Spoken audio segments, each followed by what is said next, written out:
қазақстандықтар үшін ғана емес, шетелдіктер үшін де көруге арман болған қалалардың бірі.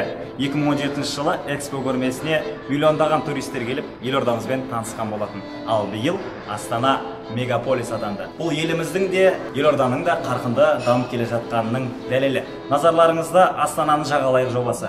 Біз бұл жобада елордамыздың ең әдемі, ең көрікті жерлері, зәулім ғимараттарын сіздер әлі білмейтін қырларынан таныстыратын боламыз. Ендеше барлығымыз Астананы жағалайық. Let's go! Біз бүгін Астана қаласының 20 жылдығына орай Атырау облысының елордамызға табыстаған сыйлығы Атырау көпіріндеміз.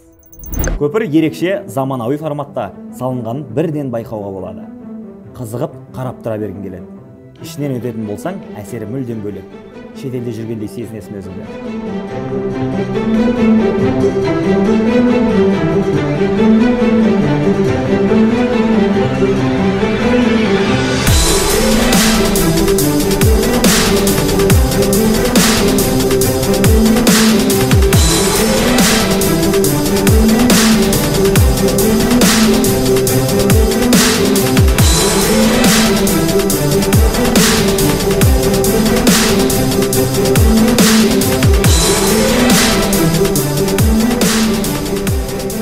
Бұл көпірдің дизайны бойынша қазақстандық және де кореялық сәулетшілер қатысқан болатын.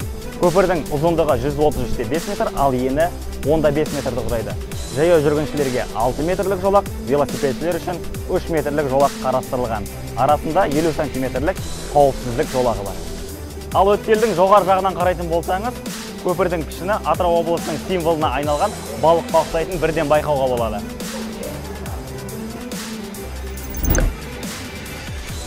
Бір мезетте көпірдің үстінде 3000 адам еркін өте алады. Бұл архитектуралық құрылыстың салмағы 1920 тоннаны құрайды. Оң жақ жағалаудан сол жақ жағалауға Атырау көпірі арқылы өтетін болсаңыз, Есілдің бойында ашық аспан астында концерт тамашалауға болатын нысан, амфитеатрды байқауға болады.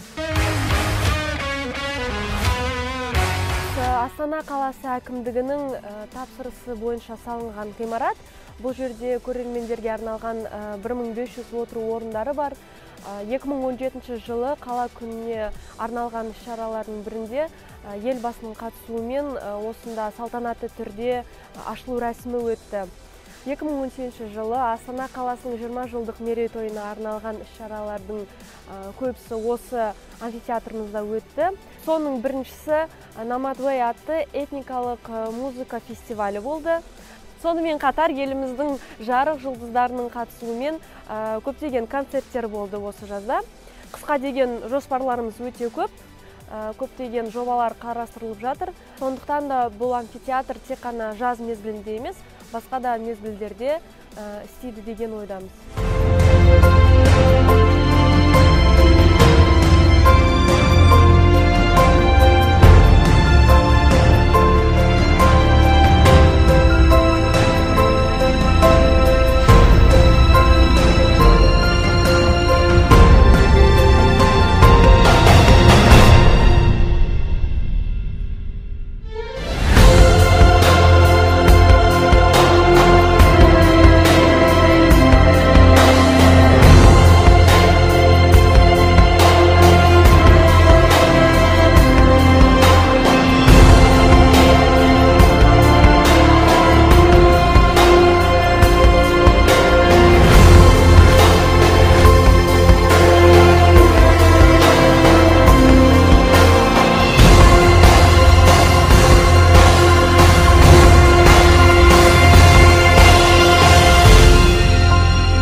Бұл керемет туындының ашылу салтанатына арнайы Қазақстан Республикасының президенті Нұрсұлтан Әбішұлы Назарбаевтың өзі қатысты. Атырау облысының әкімі елбасымызға көпірді толықтай таныстырып өтті. Это вот Атыраускый мост будет. Вот подарок Атырауской области. Таким образом приехал, чтобы людям было спокойно переходить туда и сюда. Поздравляю вас с 20-летием Астаны.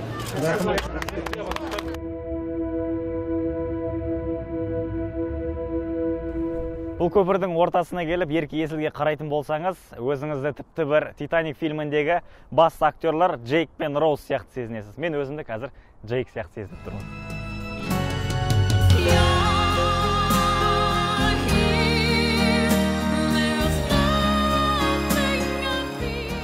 Ал енді біз сіздерге өткелдің құрылысына қатысты 11 деректі назарларыңызға ұсынамыз.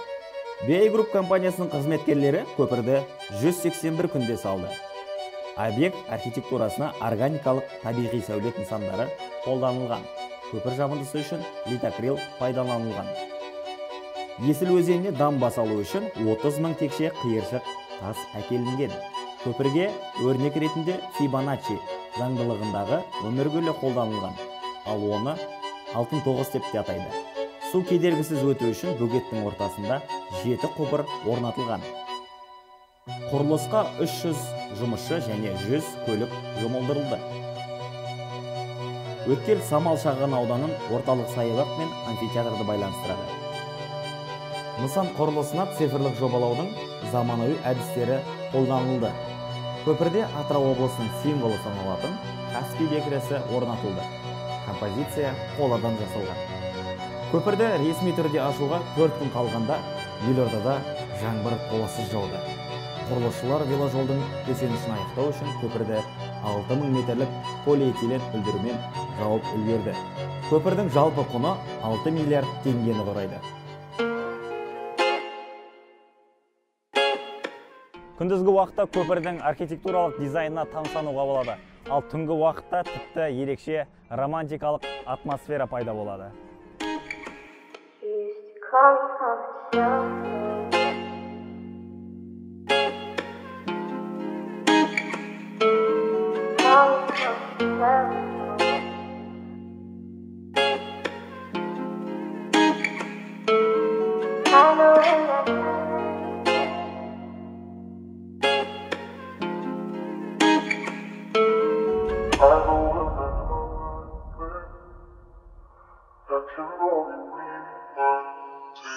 You used to call me on the